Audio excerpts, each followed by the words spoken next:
My best friend, Aria Sinclair, develops amnesia after killing my parents in a drunk driving accident.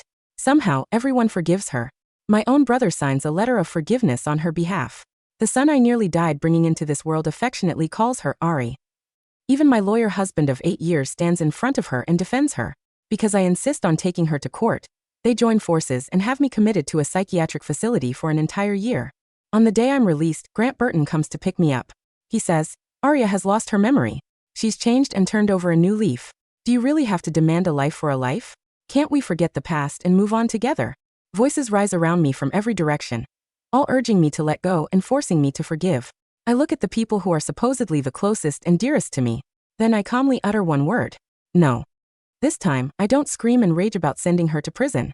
Even when I catch Grant and her together in the bedroom, I don't pick up a knife and drive them out. Instead, I silently speak to the system in my mind.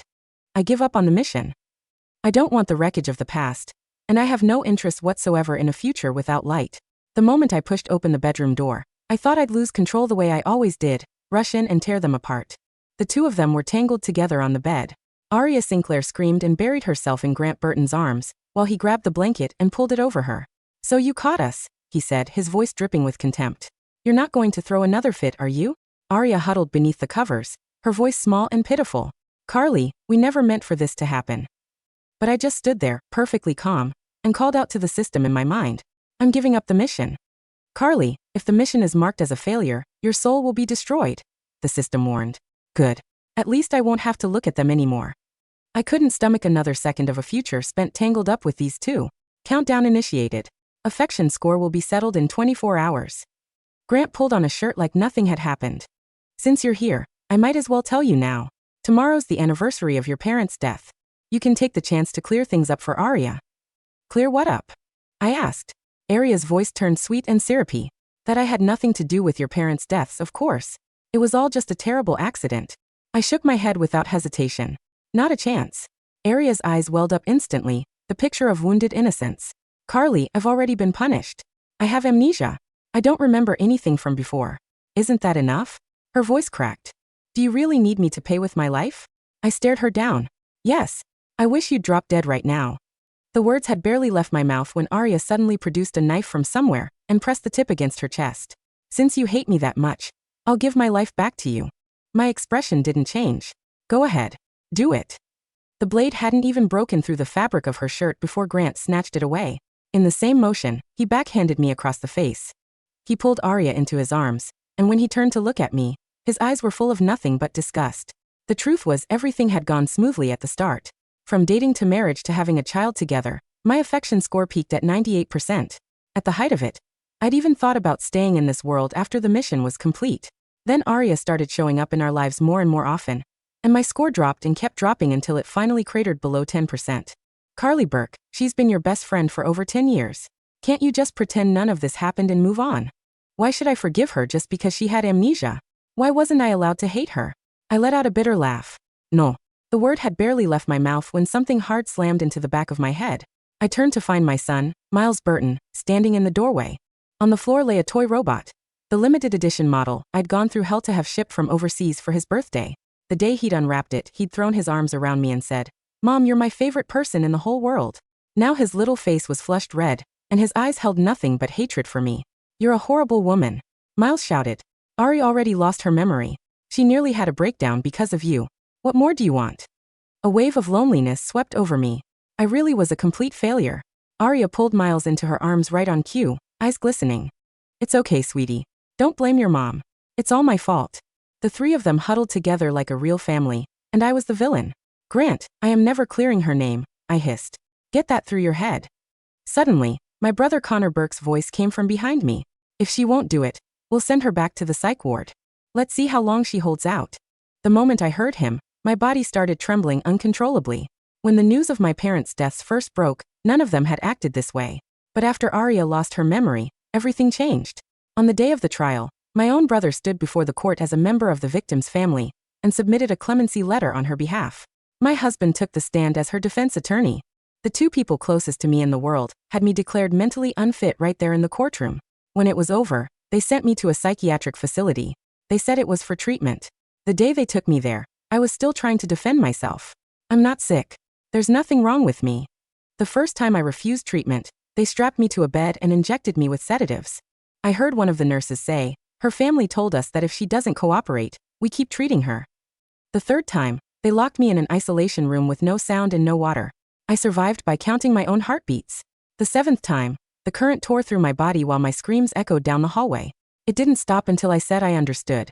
Connor's voice dragged me back to the present, and I flinched before I could stop myself. He saw my reaction, and his eyes flickered with revulsion.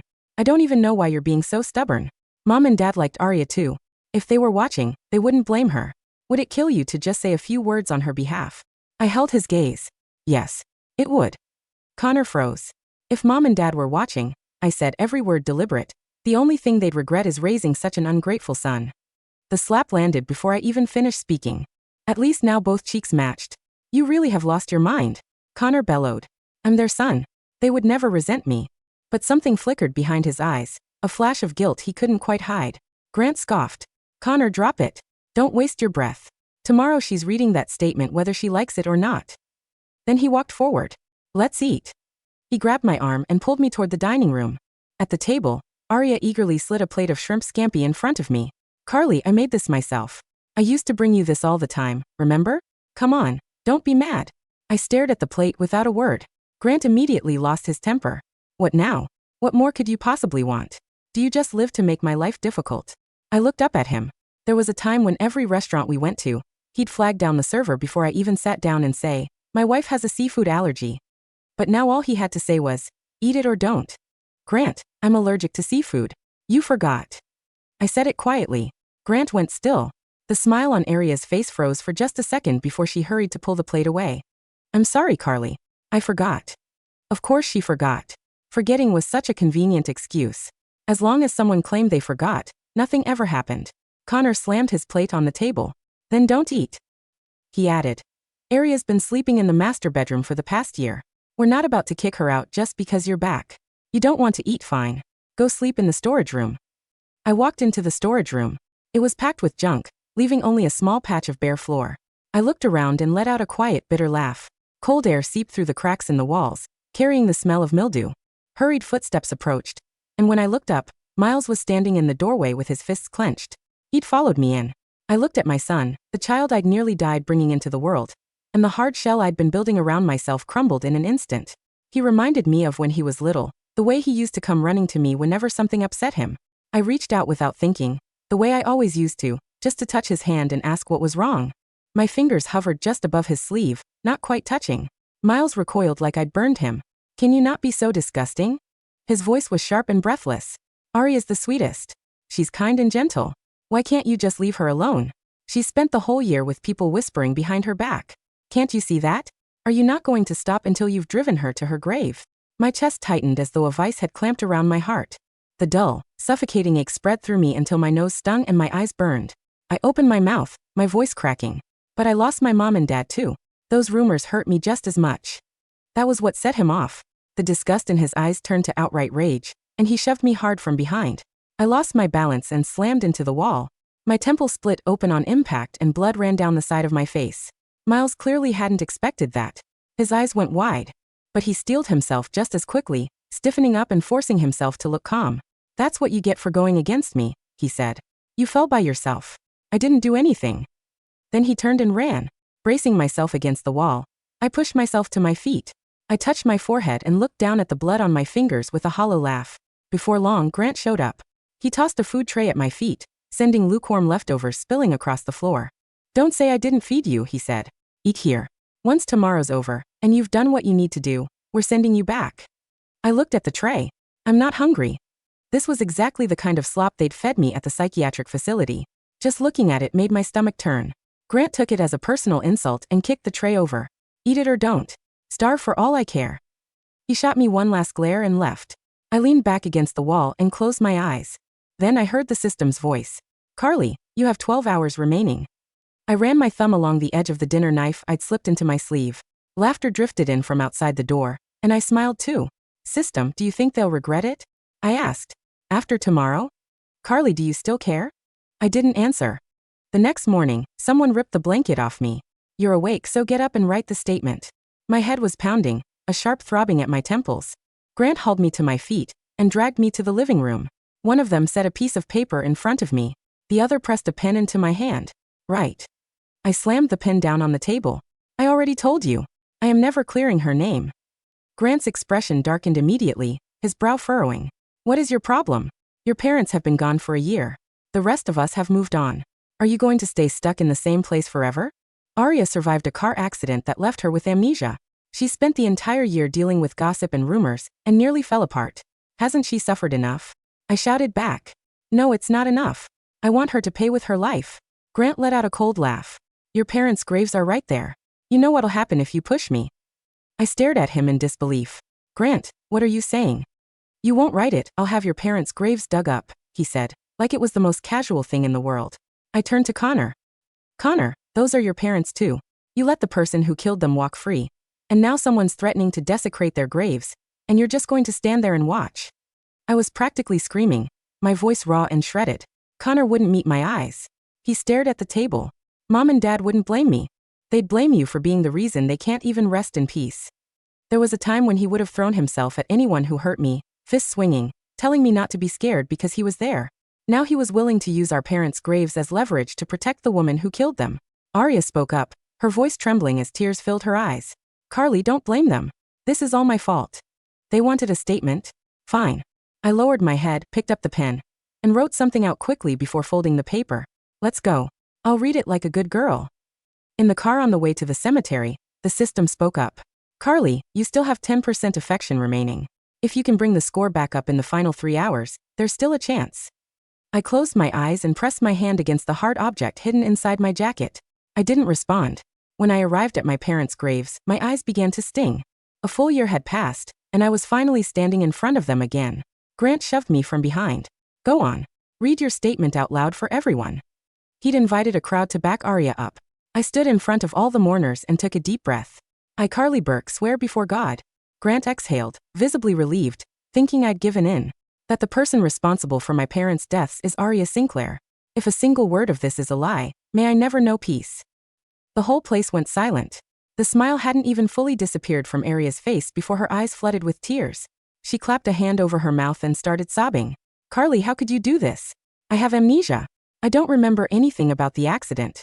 Are you trying to kill me? Before she'd even finished, Grant kicked me square in the lower back. The force sent me flying into a stone railing. My spine hit the edge of the stone, and the pain was so sharp my vision went black. You have a death wish. He stormed over and grabbed me by the collar, hauling me off the ground. You really have lost your goddamn mind. Aria rushed forward and grabbed his arm, crying, Grant, stop. Don't hit her. It's all my fault. I'm the one who deserves this. She sobbed and sobbed, but between the tears, she snuck a glance at me. There was no guilt in that look, only triumph. Grant's eyes when he turned back to me were colder than I'd ever seen them. Do it, he said. Scatter the ashes. The bodyguards he'd brought started smashing the headstones. Grant pinned me to the ground with his foot, the sole of his shoe grinding into my back. Carly Burke, your parents' graves are being destroyed because of you. You did this. Stop.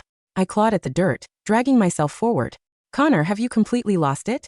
Those are your parents too. Aria stood off to the side, hands over her mouth, her voice quivering. This is horrible. This is so horrible. Connor murmured something soothing to Aria, then turned to me. Take it back right now and I'll make them stop. Mom and Dad are going through this because of you. Don't you see that you're the one who's wrong? My parents' headstone shattered into pieces right before my eyes. I lay face down on the ground and watched it happen. System, is it time? 20 seconds remaining. 19. I looked at the people standing around me, the people who were supposed to be my closest family in this world, and let out one last wretched smile. The next second, I pulled the dinner knife from my pocket, the one I'd hidden long before this, and drove it into my chest. I'll remember every lesson you taught me, but watching wasn't enough to make it sink in, so I'll carve it into my life instead. The sound of the knife entering my chest was not loud, just a wet, sharp slip of steel parting fabric and flesh, followed by the dry, paper-like sigh of the air, leaving my lungs. For a second, the cemetery was entirely silent. The wind through the dry pine trees stopped, and the gray mist from the river seemed to freeze in midair. Carly. The voice belonged to Connor. His boots, which had been standing on the shattered white marble of our parents' headstone, took a slow sliding step back. His hands, which had been resting comfortably in his pockets while the bodyguards dug up the wet dirt, came out. His fingers shaking violently as he pointed at me. Carly, what did you do?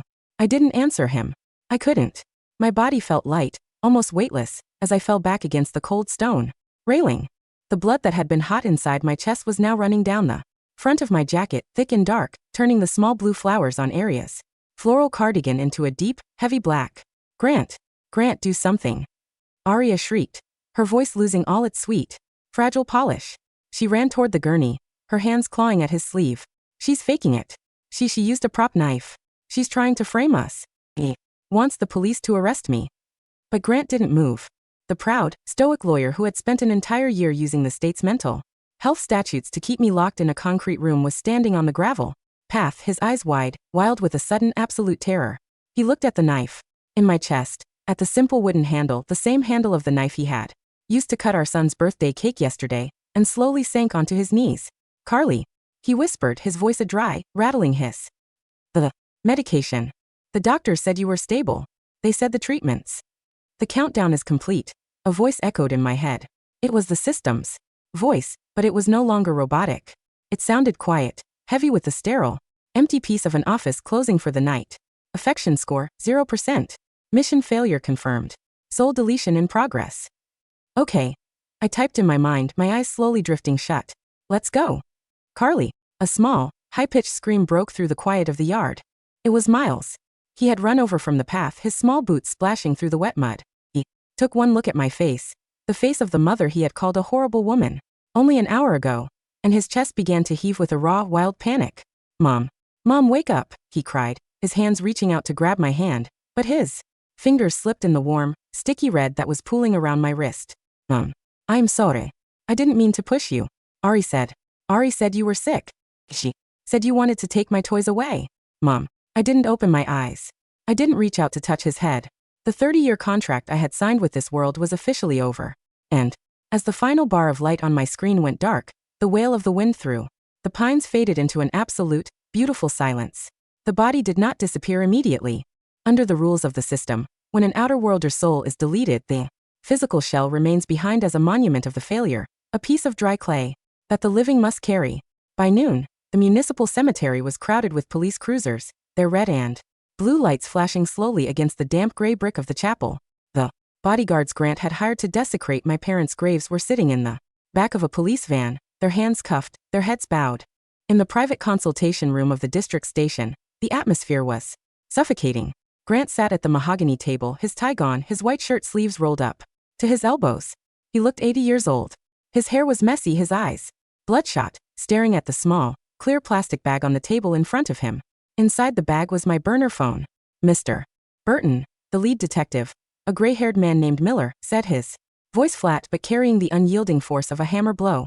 The data recovery team has successfully bypassed the encryption on your wife's device. We found 42 draft messages she attempted to send from the psychiatric facility over the last 12 months. He pushed a folder across the table toward Grant. Every single one of them was addressed to your son, Miles. But they were intercepted by the hospital's administrative server, under the direct legal authorization of your firm. Grant didn't open the folder. He didn't need to. He knew what was inside.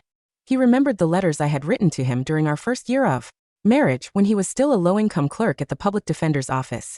He remembered how I had worked 20-hour shifts at the library just to pay his bar association fees. Carly Burke is mentally unfit, he had told the judge on the day of the trial. She's obsessed with a traffic accident. She's a danger to herself and our child. And the medical logs, Detective Miller continued, his voice dropping into a register that made the plaster walls of the room seem cold. We reviewed the entry records for Aria Sinclair's psychiatric evaluation from 3 months ago.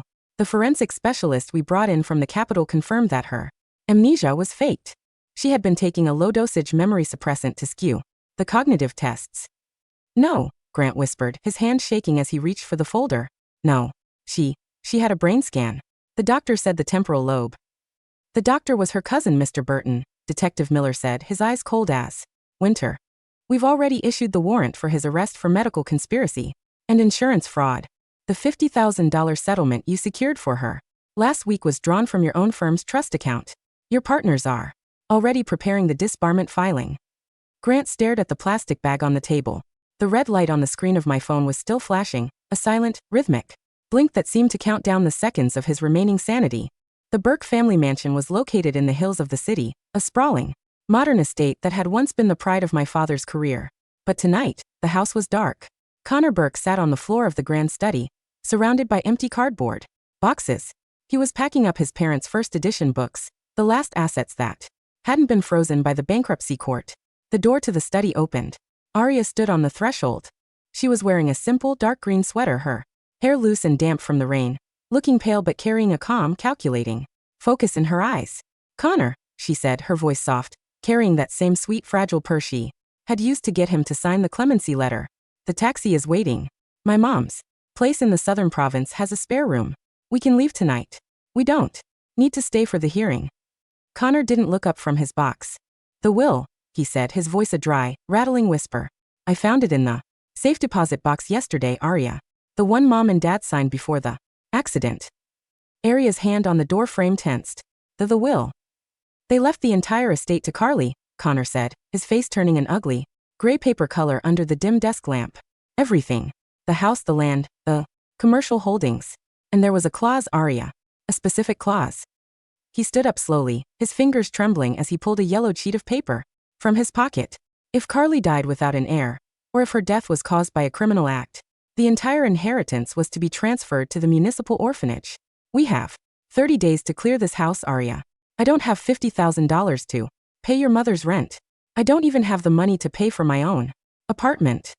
"Connor, please," Aria cried, taking a step toward him, her hand reaching out to touch his arm. "We can talk to the board. We can say the will was signed under duress." "Get out," Connor said, his voice dropping into a register that made her freeze. "Connor." "I said get out, Aria." He threw the cardboard box against the wall, the heavy books spilling across the floor, their pages tearing against the polished wood. "You killed them," he screamed, his face twisted in a wild, uncontrollable rage. "You killed my parents. And I gave up my sister to protect you. I put her in a cage. I watched her bleed. And for what? For a liar who didn't even know how to write her own name on a medical report." Aria stared at him, her eyes wide with a sudden, absolute terror as she realized the iron wall of his protection had just turned into a gallows. She turned and ran, her high heels clicking a rapid, terrified cadence against the marble floor of the foyer, leaving the last heir of the Burke name to collapse in the dust of his parents' empty study. Miles Burton did not sleep. He lay in his small bed in the corner of his room, his knees pulled to his chest, his eyes fixed on the empty floorboards where his toy robot used to sit. The house was completely silent. There were no sweet voices telling him bedtime stories about Ari the angel. No gentle hands smoothing his dark hair, no sound of his father's deep, comforting laughter from the living room. He reached into his pocket and pulled out a small, crumpled piece of paper. It was the note I had written at the dining table yesterday, the one his father had forced me to write before we went to the cemetery. He unfolded it under the pale green light of his nightstand. The handwriting was shaky, written in the hand of a mother whose fingers had been broken by the restraints of the psych ward. "Miles, my little prince, I am sorry I couldn't be the mother you wanted. I am sorry I was too noisy, too weak, too sick to protect you from the dark. But remember this, when you were 3, you had a high fever. Your father was at a conference in LA, and Aria was at a fashion show in Paris. I sat by your bed for 48 hours, holding a cold towel to your forehead, singing your favorite song until my throat bled. I didn't do it because I was a horrible woman, Miles. I did it because your life was the only thing keeping my soul in this world. Be a good boy. And don't play in the dark." "Mom." Miles clutched the paper to his chest, his small frame shaking with a sudden, violent sob that seemed to tear through his very ribs. "Mom," he cried, his voice a raw, wet whimper. "Mom, I'm sorry. I'm sorry." But the room remained cold. The gray mist of the city continued to roll over the windowsill, leaving only the smell of mildew and wet dirt to keep him company. In the dark, the criminal trial of Aria Sinclair was held in late February. The courtroom was crowded with reporters, corporate representatives, and curious legal onlookers. It was the biggest case of the year, a classic high society tragedy of a family destroyed by greed and a faked identity. Aria sat at the defense table, her hair unwashed and wild, her face pale as paper. She was wearing a simple gray prison uniform, her hands cuffed, her eyes vacant as she stared at the floor. Beside her, the seat of the defense attorney was empty. Grant Burton was no longer her lawyer. He was sitting in the public gallery, dressed in a cheap, wrinkled suit, his license permanently revoked, his name dragged through the mud of every legal journal in the country. "The evidence is indisputable, Your Honor," the prosecutor said, displaying the digital logs from my phone and the toxicology report from the clinic. The Defendant faked her amnesia to escape justice for the deaths of Arthur and Eleanor Burke. And with the cooperation of Grant Burton and Connor Burke, she systematically harassed and coerced the primary witness until the witness was driven to suicide on her parents' graves. He looked at Aria, his eyes cold as steel. We are asking for the maximum sentence, life without the possibility of parole.